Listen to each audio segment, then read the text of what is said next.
नमस्कार दोस्तों। आपने प्रकाश राज का नाम तो सुना होगा। प्रकाश राज दक्षिण भारत के जाने माने अभिनेता हैं। अक्सर विलन का रोल करते हैं और कांग्रेस के प्रति उनका प्रेम जो है जग जाहिर है। तो मोदी की आलोचना उनका प्रमुख प्रिय विषय रहा है और कांग्रेस के वो बहुत ही परम भक्त रहे हैं।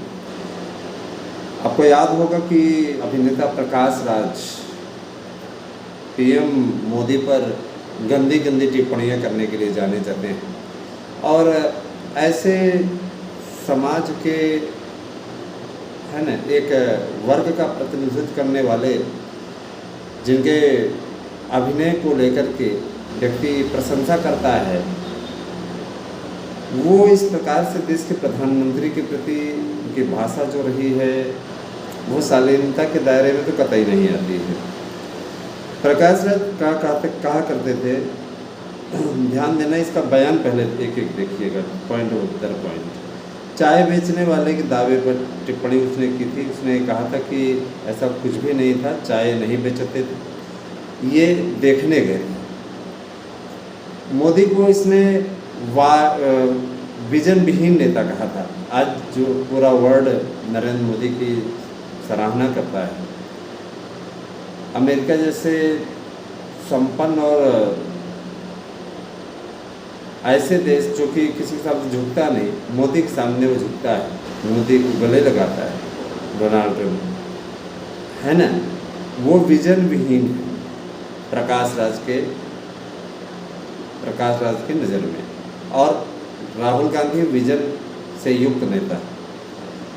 गौरी लंकेश हत्याकांड में है ना, पीएम मोदी चुप रहे। दिवंगत पत्रकार के खिलाफ सोशल मीडिया पर आग उगलने वालों में अगर कोई आगे रहा तो प्रकाश राज नंबर 1 पे है। स्पेशल 26 की तुलना की थी। अन्य ट्वीट में उसने मोदी सरकार की तुलना स्पेशल 26 के यानी स्पेशल 26 के ठगों से करते हुए सरकार पर देश का पैसा लूटने के लिए तंज कसे, जिसका कोई परिवार नहीं है, जिनके लिए देश ही परिवार है, जिन्होंने अपना पूरा जीवन देश के लिए लगा दिया है ना, जिन्होंने परिवार नहीं बनाया,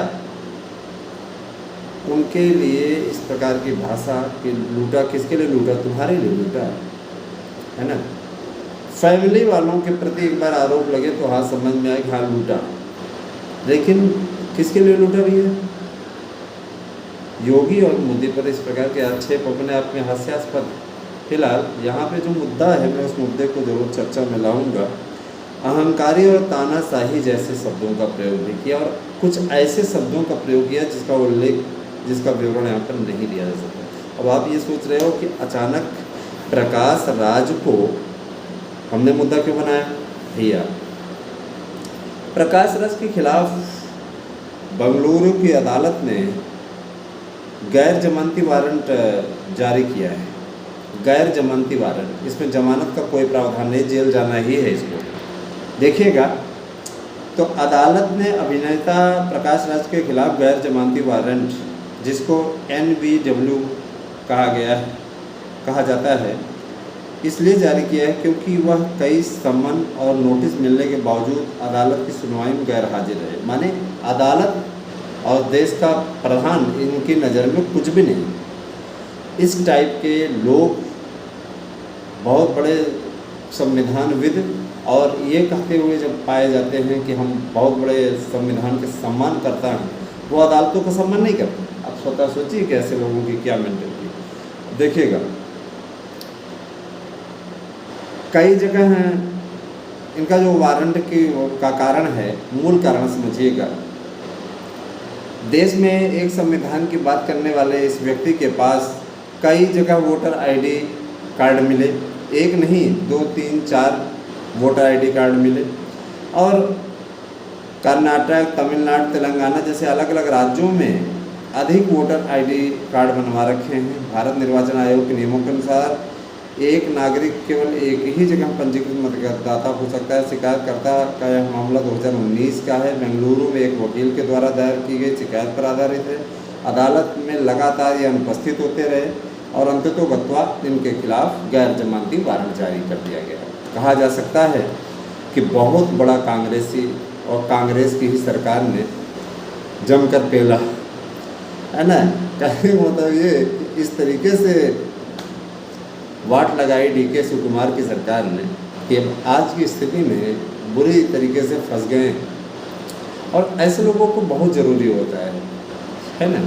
ये कहा जाए तो उनके नज़र में सबसे लोकप्रिय नेता राहुल गांधी का एक तोहफा है, अच्छा है। प्रकाश राज जैसे लोगों के लिए इसी प्रकार की कार्रवाई आवश्यक है, जो संविधान का मजाक उड़ाते हैं, जो देश के प्रधानमंत्री का मजाक उड़ाते हैं। ऐसे लोगों को निश्चित रूप से इसी तरीके से दंडित किया जाना चाहिए। और मैं ये मांग करता हूँ कि इसको सज़ा हो, जो हो 5 साल 6 साल से कम ना हो, ठीक है। तो फिर देखने वाली बात होगी। फिलहाल DK शिवकुमार की सरकार ने बचाव नहीं किया, ये मज़े की बात है। इसका मतलब है कि मैटर फंस गया है। प्रकाश राज लंबे समय पर, भाई देखिए, बड़े बड़े कह नहीं देता अभिनेता हैं, इनके पास पैसा बहुत है, तो पैसे पर तो अदालत चलती नहीं। अब आगे क्या होता है देखने वाली बात होगी। गैर जमानती वारंट जारी किया गया है। अगर नहीं मिलता है तो इसके खिलाफ लुकआउट नोटिस जारी हो जाएगा, है ना।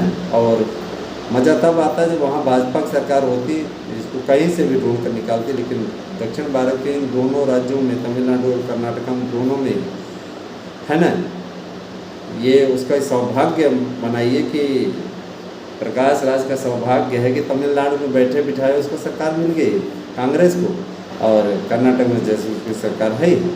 तो इस कारण से भले थोड़ा राहत रहे, लेकिन जेल तो जाना तय ही है। तो मेरा अपना ये विचार था।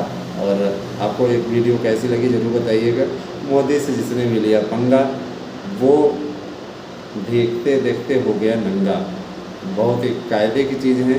कहने का मतलब ये कि देश के PM पर आक्षेप लगाना और इस प्रकार की बातें बोलना एक तरीके से पूरे देश का अपमान है। PM के पद पे चाहे मनमोहन सिंह रहे हों या नरसिम्हा राव रहे हों, कोई व्यक्तिगत रूप से PM के पद पर आक्षेप नहीं लगा सकता, नहीं लगाता है ना। राजनीतिक आलोचना एक चीज़ है, चुनाव चलता रहे तब राजनीतिक आलोचना का कोई मतलब रहता है। बने रहे हमारे साथ में।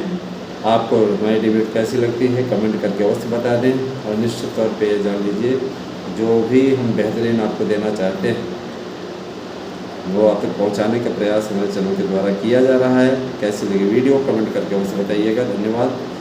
आप सभी का दिन शुभ हो। Thank you.